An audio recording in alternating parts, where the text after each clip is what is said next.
What's good, sports family? We have a breaking news in the New York Jets organization. Yes, they have franchise tagged their star running back, Breece Hall, and let's get into it. So what's happening? So the Jets just franchise tagged Breece Hall today for the 2026 season because he and the team haven't agreed on a long-term contract.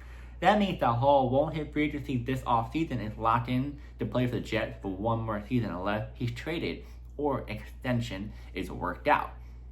So what does the franchise tag mean for Hall? Well, a franchise tag means that Hall have one more guaranteed contract for the 2026 season instead of a multi-year deal.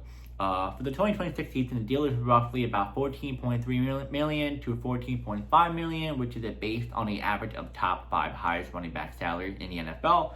This tag salary becomes his salary floor. He cannot sign elsewhere under a normal free agency process. So he's tagged with the Jets. He cannot, talk to another team or sign another team because this means that he's locked in with the team. Can't do nothing.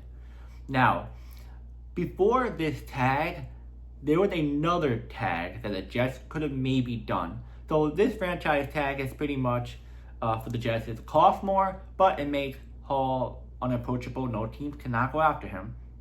And if a team wanted him, they would have to give the Jets 2 first-round picks. Now, this other tag the Jets were thinking about was a transition tag. This is less money, which is 11 to 11.7 million, but it allows Hall to negotiate with other teams, and the Jets would only have the right to match any offer that team, gives him.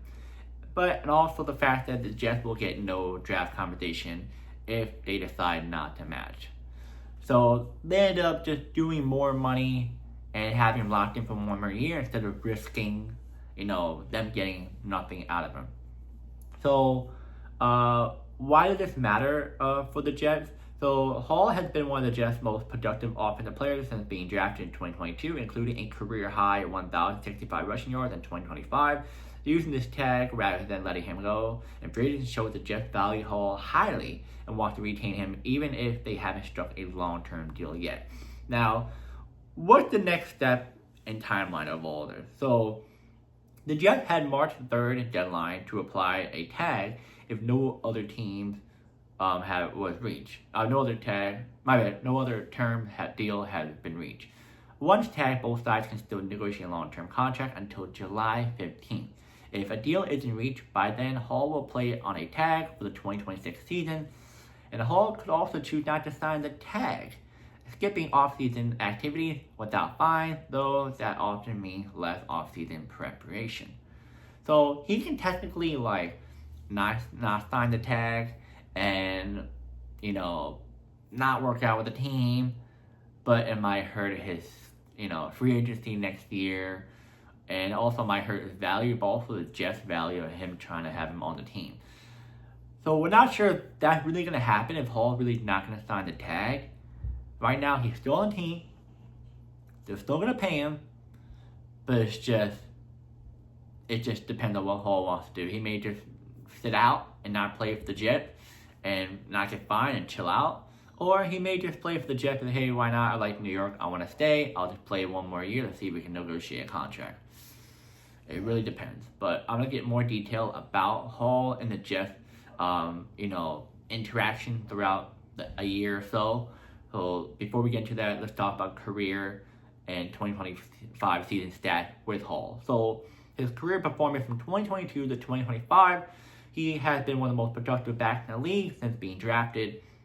Career 3,398 yards on 755 carries, 4.5 yards per carry, and 18 rushing touchdowns in 56 games. He also had receiving threat of 188 receptions for 1,642 yards and 9 receiving touchdowns. Hall averaged 9.7 yards per catch in 2025 with 36 receptions for 350 yards and a receiving touchdown, showing value on both a runner and a receiver. Now, this is his 2025 stats of this past season. 243 243 carries, 1,065 rushing yards, career high, 4 rushing touchdowns, 36 receptions for 350 receiving yards, and 1 receiving touchdown. Finished a top 20 running back in fantasy scoring due to all-purpose production. It marked his first 1,000 receiving yards despite just having a really bad offense. Now, I'm going to tell you his current contract. So his current contract is a 4-year deal with $9.0 million total, AAV of $2.25 million per year, including signing bonus and modest guaranteed. Hall base salary is a 2025 with only $3.4 million, very low for a lead running back. Pretty much this is what Hall wants in his contract, and this is what the Jets want in his contract. So Hall wants to be like high paid, multi-year deal, high paid, like James Cook with $12 million a year. Kyron Williams got an extension. Kenny Walker definitely get a bigger contract, I think, than James Cook maybe. Who knows? Josh Jacobs had a 4-year, $48 million deal when he signed. So Hall wants about, I would say, $12 million, $13 million, maybe a little higher than that, depending on how he thinks. But the Jets kind of want to have the Jets are a little bit cheap. They want about 10 to maybe close to 13 million. They just don't want to overpay him how other teams are, like a 13 million, 12 million per year, or 12.8 million per year. So, one side, Breece Hall wants to have that big name contract like every other leading back has been. CMC, Cook, Walker is going to have it soon. You name it, he wants that contract because what he has done has been pretty impressive for a running back who has been a really, really weak offensive line. But honestly, it's sad to say this, I'm a Jets fan, but a bad team the last 4 years of him being there. Now, as the Jets, they like him a lot. They wouldn't be doing this. But they don't want to give him that much money. They don't want to give him a money that's whoa, because the fact that, yes, he's good, but he's not what they think is a top running back in the league. It's very interesting because I'm trying to look at both sides as a fan and as a outsider of a fan. That you could say outsider of a fan that's not a fan of the Jets, you're just giving that money, it's not a big deal. He's honestly very productive for your team. Come on now. He's one of the top backs, But then again, as a fan, it's we don't want to give him that much because we have a history of giving running back big contracts for our organization, and it hasn't been the greatest. Le'Veon Bell. We gave him that 3 or 4 year deal or something, $56 million or $60 million. I think it was $60 million, and he didn't play it up to that level after that contract. So it's there's a risk of that, but also running backs tend to get injured pretty easily, knowing the fact that just offensive line hasn't been the greatest. I know we did somewhat better this year, but and they're just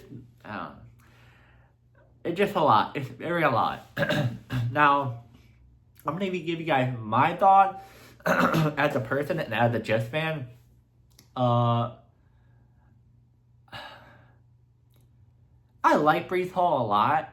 Don't get me wrong. He has done a good amount for the Jets. But he's not worth that much money. I'm sorry. But he is definitely not worth that much money.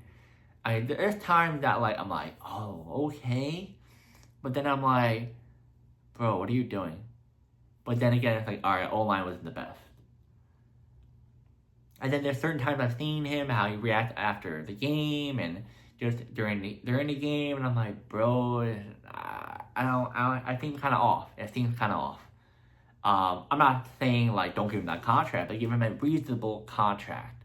Or at least for this. You have a new staff. Okay. Let's talk to him. Be hey man, it's our staff. This is what we're going to do for this year. Let's see how you do. If you do well, we'll give you a really, really good contract. I think that'll be good. I think that'll be perfect. Because you can see him the last couple of years, sometimes they can warn a player's personality down, also the style of play. Yes, it's been good, but not to the level that you think. And I think if the Jets can talk to him now and say, hey, come play for us. I know you will not get any fine or nothing if you don't play for us. I know you won't. You have your choice of not really playing if you don't want to. But I would try and convince him, be like, play for us this year. We have you untagged. We have the staff. Let's see how you do. Because I can see why he kind of acted a certain way, and also the fact of why he hasn't played at full potential, because how the organization's been running for the last couple of years or a while. So I would just talk to him and to give him like, hey, if you do really well this year and we see how well you do, we're gonna give you one of the bigger contracts. I think that's perfect. But it's just all on Jets. The Jets are very picky on how much they want to pay players now. It's just crazy. It's just crazy that Woody Johnson's still the owner. I know at some point of time, people were trying to convince him to sell the team, and he didn't want to do that. And his last good time he was a good owner was in 2010, 2009. I think around that era when he was honestly a good owner, and he spent the money, and we got good players like Braylon Edwards, Antonio Holmes, LaDainian Tomlinson, Jason Taylor, we have Bart Scott, Darrell Reeves, Antonio Cromartie, Sean Green, like a good solid offensive line that was beast, a good defense too, and at times we had a good, Williams at one point, Calvin Pace, like we had good players, but ever since back then, I don't know, man. It's been a lot. But let me know in the comments. Let me know in the comments, what do you guys think? Do you guys think the Jets should definitely talk to Breece Hall, tell him, hey, play for this year, and we'll give you a bigger contract next year. Just hit 1,000 yards, and let's do this. Or they should try and trade him away and get 2 draft picks out of it. Let me know in the comments, and I'll see you guys in the next video.